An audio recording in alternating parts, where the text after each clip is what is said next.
Well, it's a victory for Bernie Sanders in the New Hampshire primary. Meantime, as U.S. Democrats duke it out over just who is going to take on U.S. President Donald Trump in November's presidential election. Well, the flag bearer for the party's progressive wing led with more than 26% of the vote, trailing him two moderates. Former Indiana Mayor Pete Buttigieg finished second with 24%, and Amy Klobuchar was third with 20%. Not so good news for former Vice President Joe Biden, who is in fifth place with just 8%. Meanwhile, Yang and Michael Bennet have withdrawn from the race after faring poorly in polls. Entrepreneur Yang was one of the breakout stars. He generated buzz for his campaign by championing a universal basic income that would give every American adult $1,000 per month. You know, I am the math guy, and it is clear tonight from the numbers that we are not going to win this race. I am not someone who wants to accept donations and support in a race that we will not win. And so tonight, I am announcing I am suspending my campaign for president. We love you, Andrew! Thank you. I love you too. Thank you, New Hampshire. Well, for more, Simon Marks joins us from Washington, D.C. Simon, so it looks like Bernie Sanders' White House bid finally gathering pace here.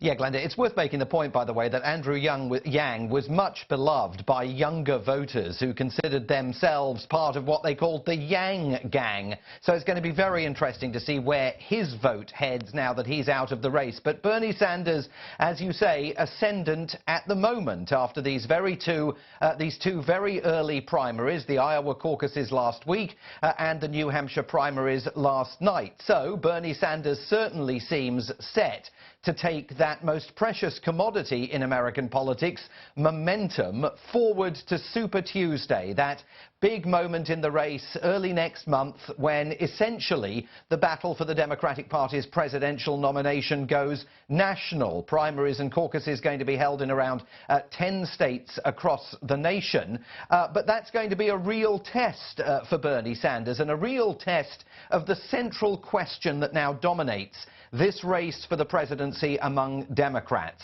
Do they want really to take the party and turn to the left? Do they want to coalesce around Senator Bernie Sanders, especially given that the other left-winger running, Senator Elizabeth Warren, had a bad night in New Hampshire and appears slowly to be facing questions about the viability of her campaign? Or are they going to coalesce and embrace a centrist? And if you look at all the centrists, Pete Buttigieg, Amy Klobuchar, Joe Biden, and you add up their votes, they pulled over 50% of the vote in New Hampshire. If you look at the more left-wing candidates, they only pulled about 35% of the vote in New Hampshire. Is that an indication of where things are going to end up? Does it suggest the Democrats are going to embrace a centrist? Watch this space.